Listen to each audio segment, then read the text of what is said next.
The U.S. and Iran have agreed to establish 4 working groups to tackle key issues, including the nuclear program, sanctions relief, reconstruction, and regional security, as Washington also moves to temporarily ease oil sanctions with a 60-day waiver allowing Iranian crude exports.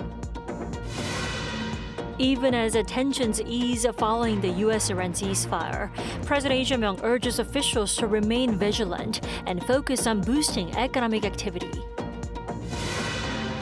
Samsung Electronics has hit the $1 billion sales mark for its HBM4 memory chips, reaching the milestone only months after mass production began. The U.S. has temporarily suspended its oil sanctions on Iran, providing a 60-day waiver in exchange for Tehran's cooperation in international nuclear inspections and maritime security. Park Jun-han starts us off. The U.S. Treasury Department issued a 60-day temporary waiver on Monday, allowing Iran to produce, deliver, and sell its oil. Valid until August 21st, the measure also permits Iran to receive payments in U.S. dollars. This waiver comes as a reciprocal measure after Iran agreed to keep the Strait of Hormuz open and readmit inspectors from the International Atomic Energy Agency, or IAEA. Following 18 hours of negotiations in Switzerland, U.S. Vice President J.D. Vance announced the diplomatic move. But look, the fundamental thing we got is, number one, we set up the mechanism to ensure not only the Straits of Hormuz are open, but will stay open. Number two, we actually set up the right mechanism to ensure the regional ceasefire to manage the inevitable conflicts that will come up. We have the Iranians allowing weapons inspectors, nuclear inspectors into their country for the first time in a long time. U.S. President Donald Trump also noted through a social media post that Iran will undergo long-term major weapons inspections to ensure transparency. However, Tehran pushed back against framing this as a completed nuclear negotiations, with Iranian Foreign Ministry spokesperson Esmail Baghaei stating that entering final agreement talks requires the prior fulfillment of conditions, specifically the export of Iranian oil and the release of frozen assets. To bridge these gaps, Iran's Deputy Foreign Minister Qasem Gharibabadi announced the formation of 4 dedicated working groups. These groups will handle the termination of sanctions, nuclear issues, economic reconstruction, and implementation monitoring. Gharibabadi also confirmed the immediate unfreezing of $12 billion in Iranian assets. While both sides have agreed on setting up a hotline to prevent accidental clashes in the Strait of Hormuz, critical issues such as handling highly enriched uranium still require extensive negotiations in the days to come. Park Jun-han, Arirang News. In the meantime, President Lee Jae-myung has urged the government to stay on high alert despite the U.S. Iran ceasefire, maintaining emergency response measures and reviewing an extension of fuel price caps and tax breaks. Our Blue House correspondent Song Yoo-jin reports. With the United States and Iran yet to reach a final agreement to end the war, President Lee Jae-myung has once again urged his cabinet to stay on high alert. 끝까지 긴장의 끈을 놓지 말고 비상체제를 유지하고 민생 경제 회복에 박차를 가해 주시기 바랍니다. Chairing a cabinet meeting on Tuesday, Lee proposed extending the government's fuel price caps and fuel tax cuts, citing high oil prices and inflationary pressure. Korea introduced price ceilings on petroleum products in March for the first time in 3 decades. Fuel tax cuts remain in place through July, with the tax cut set at 15% for gasoline and 25% for diesel. 반도체나 이런 데 초과 세수들이 좀 예상이 되고 그러면 유류세를 좀 낮춰도 재정 부담은 그렇게 크지는 않고 그러면 좀 더 과감하게 석유 최고 가격제는 더 유지하고 좀 최고 가격도 좀 낮춰가야 될 거 아니에요? Refiners are currently prohibited from selling gasoline above 1,934 won per liter, roughly $1.26, and diesel above 1,923 won, or $1.25. Looking beyond the immediate crisis, Lee said the war in the Middle East has exposed structural vulnerabilities in Korea's economy.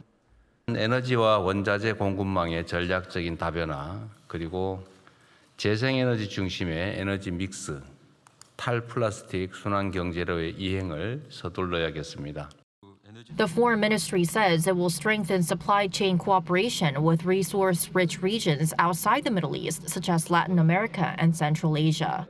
Meanwhile, the Finance, Industry, and Climate Ministries are reviewing measures to accelerate investment in solar power, wind energy, batteries, and electric vehicles. The president called on officials to work with greater precision, speed, and initiative to turn these goals into reality. He reiterated that the way public officials carry out their duties directly affects the lives of the people. 송유진, Arirang News. Samsung Electronics' HBM4 business has become the first in the industry to top $1 billion in sales, marking a major milestone for the country's next-generation memory business. Lee Ju-yeon has this report. Semiconductor industry insiders say Samsung Electronics' 6th-generation high-bandwidth memory chip, also known as the HBM4, has become the first in the industry to exceed $1 billion in sales. If measured as of the end of June, sales are expected to exceed $1.2 billion. The achievement comes about 4 months after Samsung Electronics became the first company in the world to begin mass production of HBM4 chips. The HBM4 offers approximately 2.7 times higher data transmission capability compared to the previous generation, the HBM3E, driven by increased bandwidth. It also has a data processing speed of 11.7 gigabytes per second, about 1.2 times faster than the previous generation, helping to alleviate data bottlenecks that become more severe as AI models grow in size.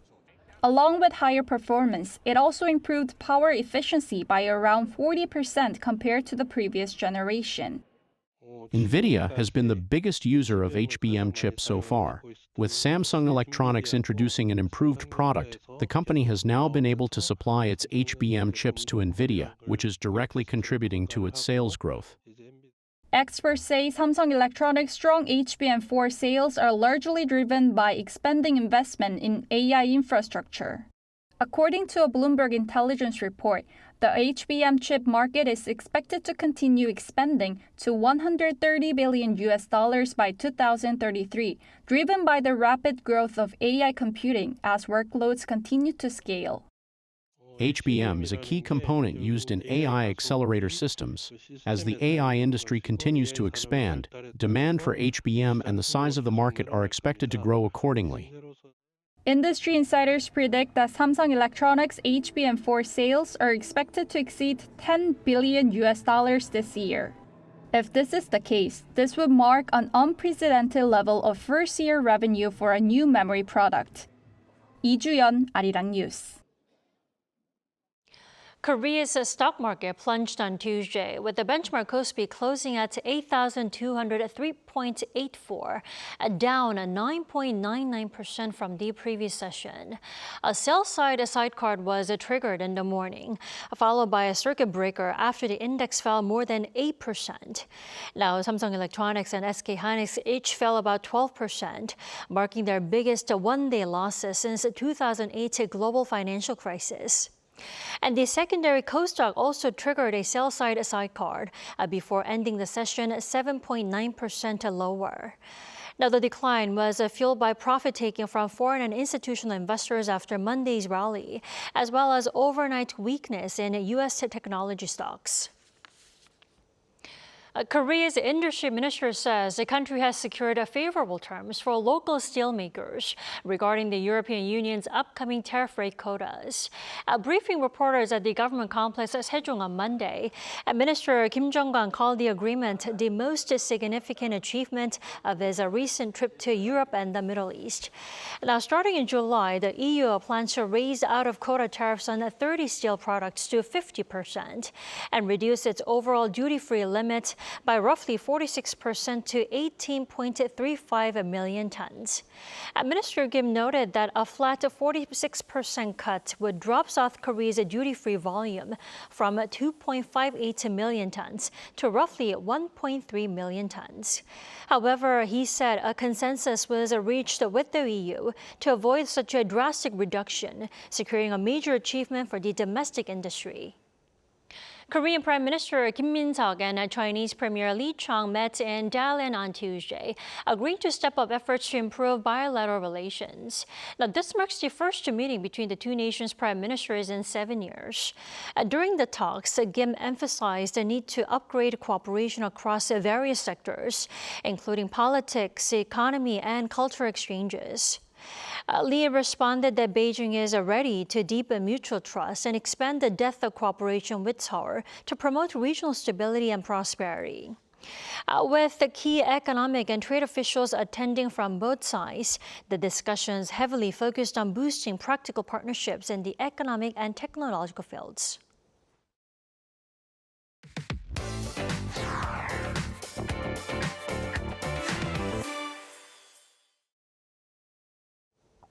Another busy week at the National Assembly as both the ruling and main opposition parties intensify their arguments over the leadership lineup for the second half. For more on this week's developments, we turn to our political correspondent, An Sung-jin. Welcome back, Sung-jin. Pleasure as always. Sung-jin, so let's start off with the leadership negotiations. To start off, where are both parties at the moment? Right, so unfortunately, the two parties remain in a deadlock situation over the allocation of key committee leadership positions in the second half of the National Assembly, with negotiations especially centering on the chairmanship of the Legislation and Judiciary Committee. Now, floor leaders met on Monday for a sixth round of talks, but discussions ended just after 10 minutes. The Democratic Party floor leader had proposed an 11-7 split across parliamentary committees in favor of the DP.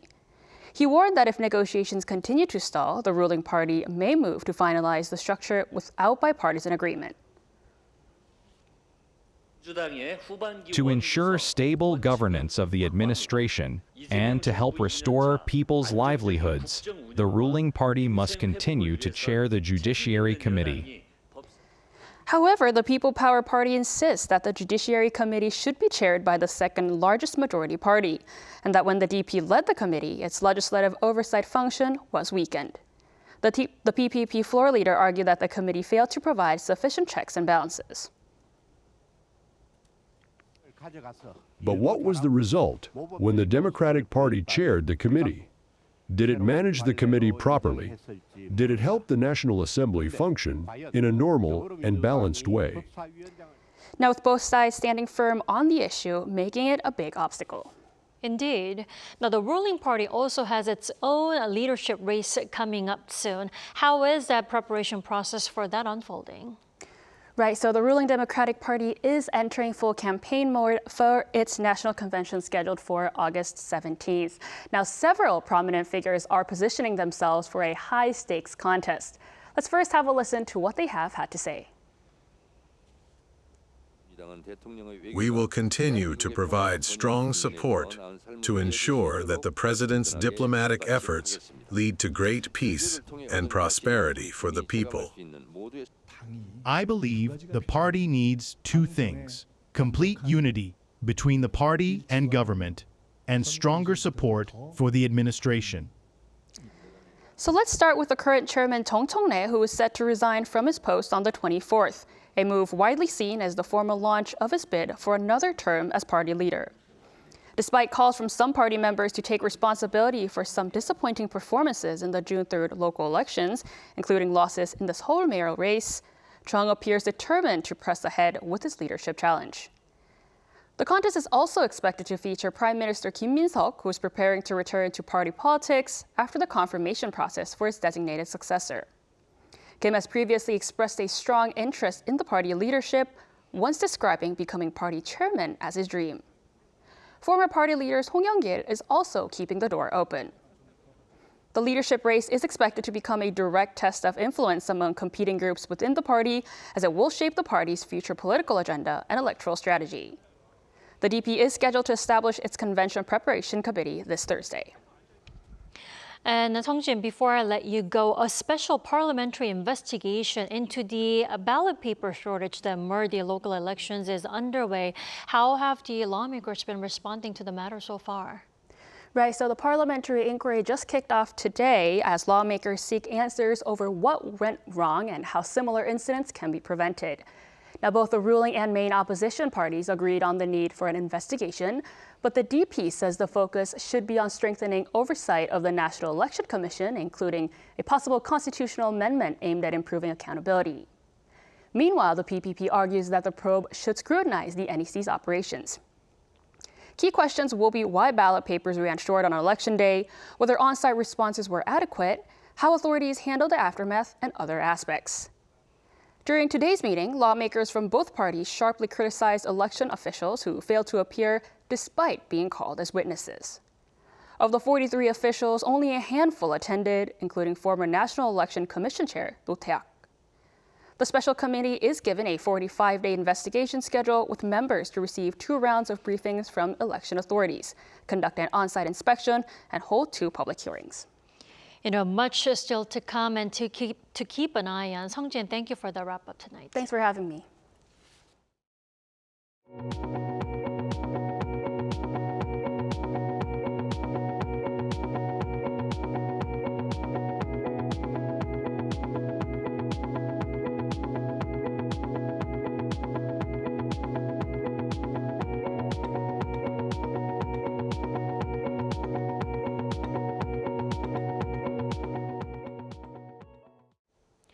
During a key ruling party meeting, North Korean leader Kim Jong-un reaffirmed his commitment to strengthening the regime's nuclear arsenal, while stepping up criticism of South Korea and overseeing a major reshuffle of senior party officials. Our Kim Bo-kyung tells us more.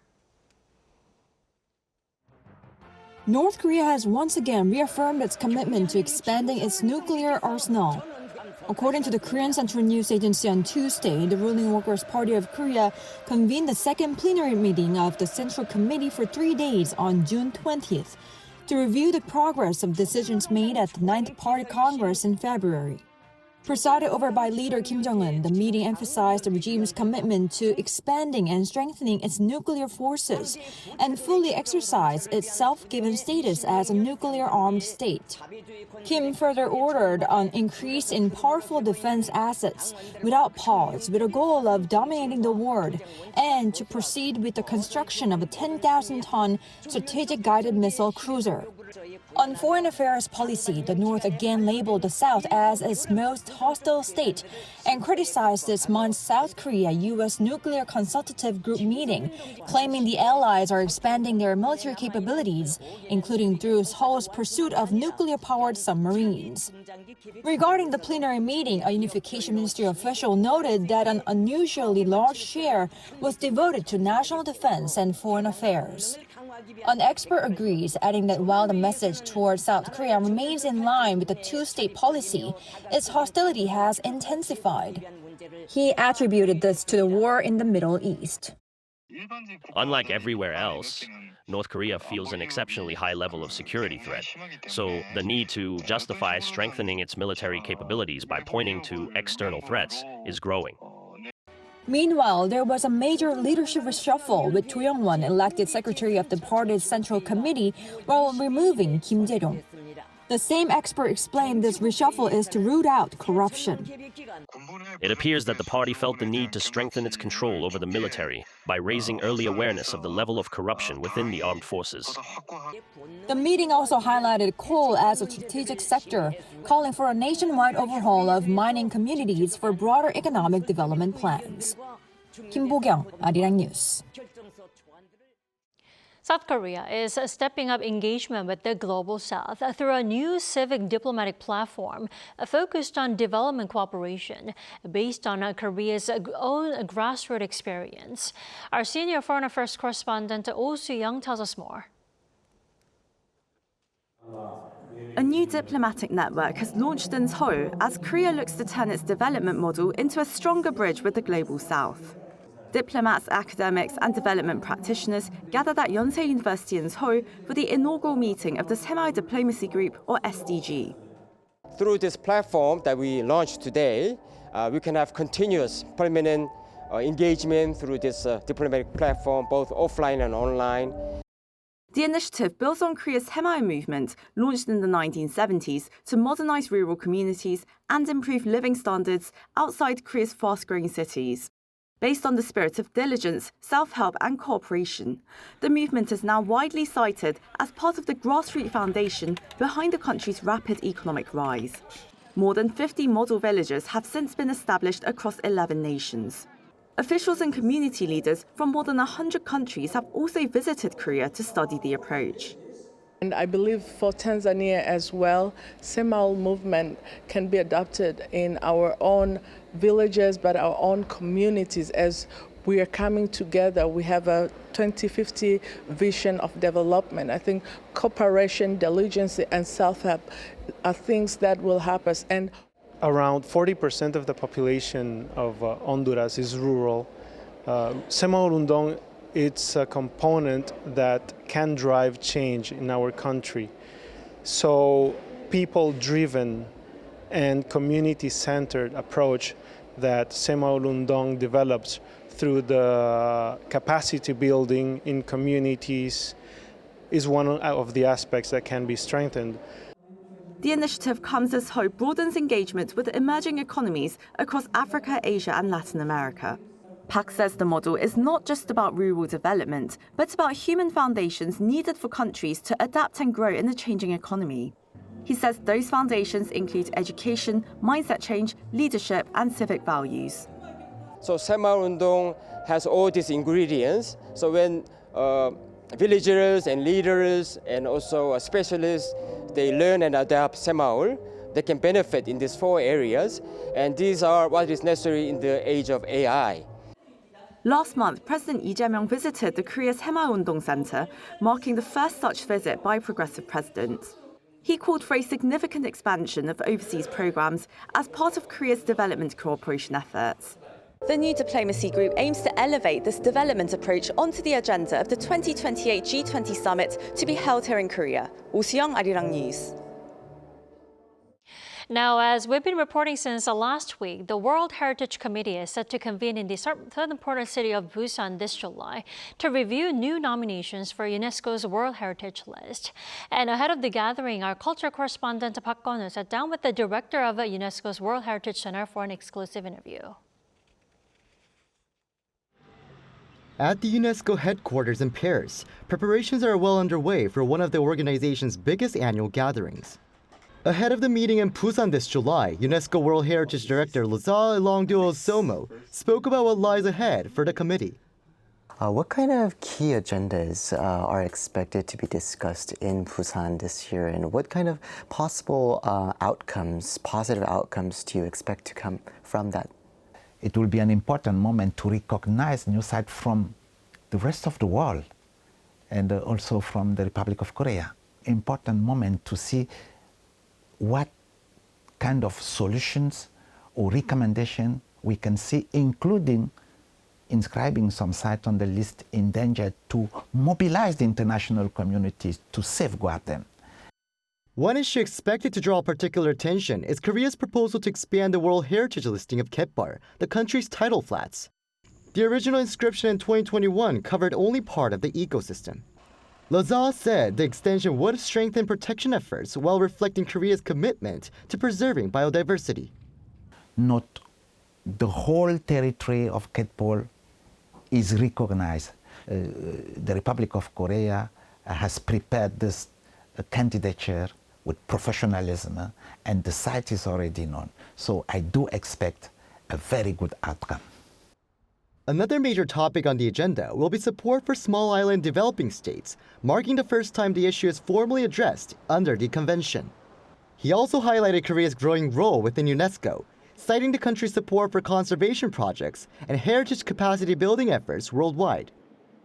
Agreement with the Republic of Korea, which is more than almost $4 million, with a particular focus of supporting Africa and the small island development and transboundary sites. You know, it shows that the implication, the commitment to support the World Heritage with this agreement that we signed today is for the next years. As climate change increasingly threatens heritage sites globally, he said cooperation with Korea will become more important than ever. If we don't domesticate some of the policies into national policies everywhere, if we don't train the professionals to really give priority in looking how climate change is affecting each and every site, we might risk seeing many of them disappear. For UNESCO, the Busan meeting will be more than a gathering to decide new inscriptions. It will also serve as a platform to shape how the world protects its shared heritage for future generations. Park Geon-woo, Arirang News, Paris.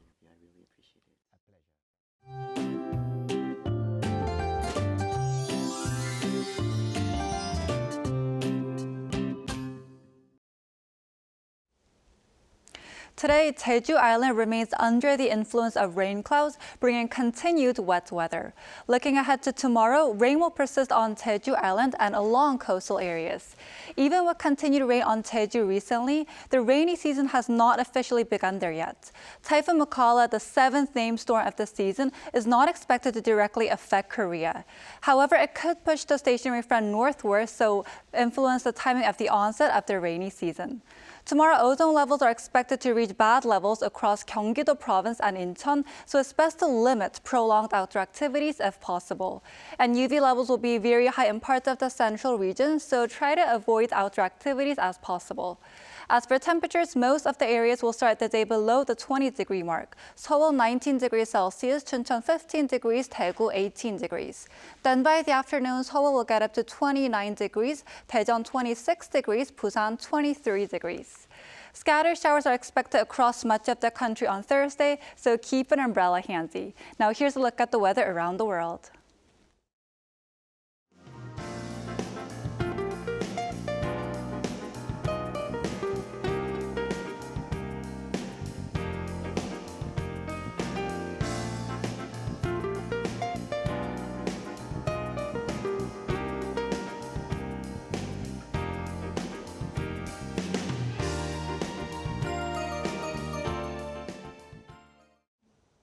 That is all we have for tonight. I'm Kim Dami. From all of us here at Arirang, thanks for watching and good night.